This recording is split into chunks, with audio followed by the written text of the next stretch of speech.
Бауыр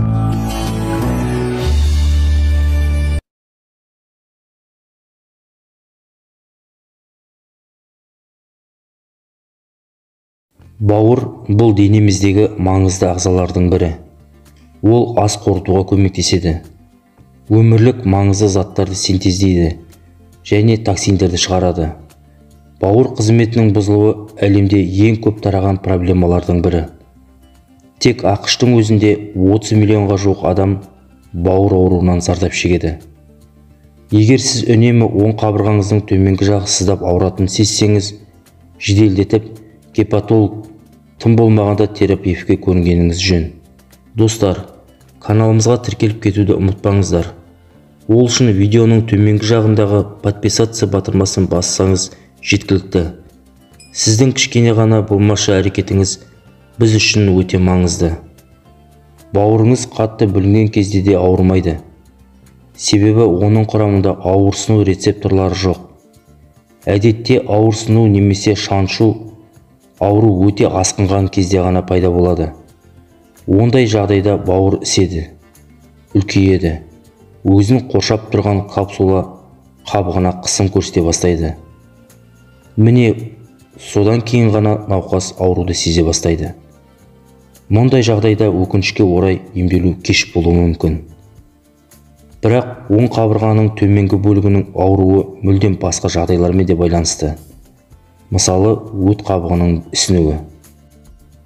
Бауыр ауруының басқа қандай белгілері бар? Бауыр бүлінгенде бел, іш және оң иық ауруы мүмкін. Кейде тіпті ауырсыну сезімі мүлдем болмайды. Бауыр ауруының белгілері. Бірінші, әлсіздік, бірнеше күн немесе апта бойы шаршау. Диетасыз және себепсіз арықтау. Жиі бас айналу және құсу. Тәбеттің жоғалуы. Аяқтың төменгі жағының жиі ісуі. Іштің кебуі. Белгісіз себептермен дененің кез келген бөлігінде, қолда, аяқта, иықта құшудың күшеюі. Егер жоғарыдағы белгілерден бөлек көз алдының сарғаюы, кіші дәрет түсінің бұзылуы байқалса, дәрігердің көмегіне жүгінгеніңіз жөн. Бауыр не үшін ауырады? Бұл ағзада белгілер сыртқа мүлдем байқалмайтын ондаған аурулары бар. Солардың ең көп тараған түрлеріне тоқталайық. Вирусты гепатит. Бұл А, В, С, Д гипервирустары. Олардың арасындағы ең қауіптісі В. Адам өліміне алып келеді. Ал арасындағы ең әлсізі А түрі болып, бұл ауру халық арасында сары ауру немесе Боткин ауруы деп аталып кеткен. Ол кір қолмен жуылмаған жемшітекпен лас су арқылы жұғады. Боткин ауруының бір артықшылығы, ол басқалар сияқты жасырын емес, бірден сезіледі және алдын алу мүмкіндігі бар. А вирусын емдеуге болады және емделгеннен кейін бауырда белгілері қалмайды. Ал АВС немесе Д вирусын анықтау және емдеу ұзақ уақытты талап етеді. Бұл вирустардың әрқайсысы циррозға, бауыр жеткіліксіздігіне немесе тіпті бауыр қатерлі ісігіне дейін апаруы мүмкін. Алкогольді гепатит. Бауырдың қабынуының тағы бір түрі вирус емес, алкоголь. Тұрақты және шамадан тыс алкогольді тұтыну бауырдың ішкі ауыртпалығын тудырады. Нәтижесінде цирроз пайда болады. Бауырдың сау тінінің жұмысы тоқтайды. Гепатиттің басқа түрлері. Алкогольден басқа есірткіні асыра пайдалану немесе ауыр металдармен улануда бауыр ауруына себеп болады.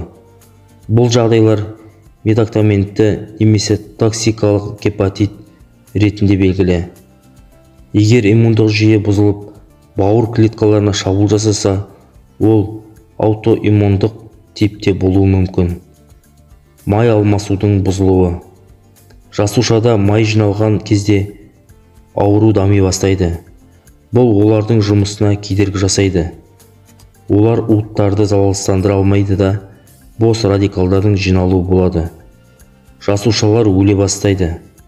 бауыр өзінің негізгі қызметін жасауды тоқтатады. Майлы гепатоз шағын қолайсыздықты туғызады, бірақ айқын симптомдары жоқ. Жүрек айну, іштің кебуі, ас қорытудың бұзылуы, дәреттің қиындығы, жоғарғы дене қызуы байқалуы мүмкін. Бауырға сарауру мен күйік дәмі айқынырақ көрсетілуі мүмкін. Ісіктер. Бауыр ісіктерін қатерлі және қатерсіз деп бөлуге болады. Қатерсіз ісіктер айтарлықтай жиі кездеседі. Көп жағдайда симптомдарсыз өтеді. Тек ісіктің ұлғаю жағдайында бездің де өлшемі артуы мүмкін. Бұл іштің оң жақ бөлігінде ауру ретінде байқалады.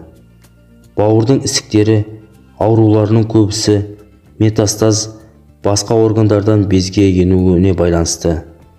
Қатерлі ісіктердің әлсіздік пен салмақтың азаюынан бастап ауру сезіміне дейін айқын симптомдары бар.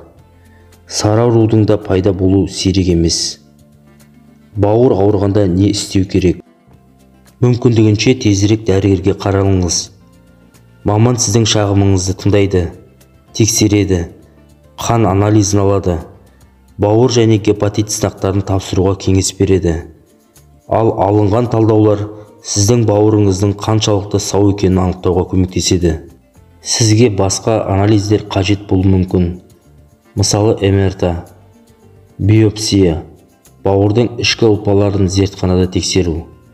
Кейде өмір салтын өзгерту бауырды қалпына келтіруге жеткілікті. Артық салмақтан арылу, алкогольден бас тарту, майлы тағамдардан бас тартып, дәрігер белгіленген тамақтарды тұтыну. Бауырыңызды мынандай шөптермен емдеңіз. Шөппен шаю әдісі. Бауырды өз бетімен тазартуда емдік шөптерді қолдануға болады. Оны қалай қолдану керек екенін дәрігер анықтап беріп, ем барысын бақылап отырса тіпті жақсы. Өйткені олардың да ағза ерекшеліктеріне қарай әсер ететін болады.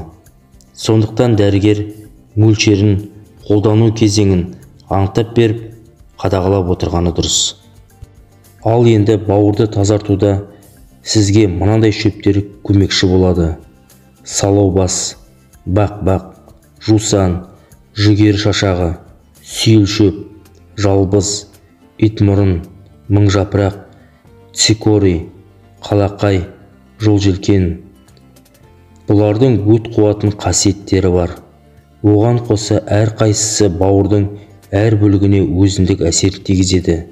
Сондықтан оларды кезегімен немесе бәрінен араласқан тұнба жасап қолдануға болады. Сонда бауыр толық әрі жан-жақты тазаланады. Бессмертник бұлардың ішіндегі ең мықтысы болып саналады. Дәрмекті былай әзірлейді.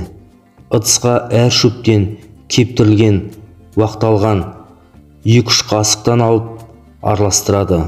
Сосын термосқа 2-3 ас қасығын салып, үстіне жарты литр қайнаған су құяды. Бұл бір күндік мөлшері. Керек уақытында сүзіп құйып алып, ішіп тұруыңыз қажет. Ішу тәртібі мынандай. Таңертең жылы күйде 1 стақан, ал екіншісін ұйқыға жатар алдында ішіңіз. Осы әдіспен 1 ай бойы әзірлеп ішіп тұрыңыз. Бұл шөптердің бәрін қоспай, әрқайсысын жеке ішуге де болады. Бірақ кезегімен ішіңіз.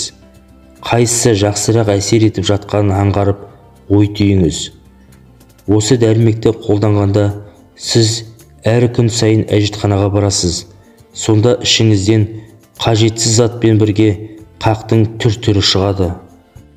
Егер шөп шайды ащы деп жаратпасаңыз, онда оған 1 шай қасық бал қосыңыз. Әйтеуір қант қоса көрмеңіз. Бауырды бұлайша тазартуды жоғарыда көрсетілгендей 1 ай бойы жүргізесіз.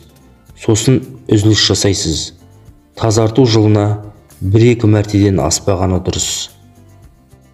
Достар, каналымызға қолдау көрсетіңіз. Ол үшін видеоның төменгі жағындағы подписаться батырмасын басып кетуді ұмытпаңыз.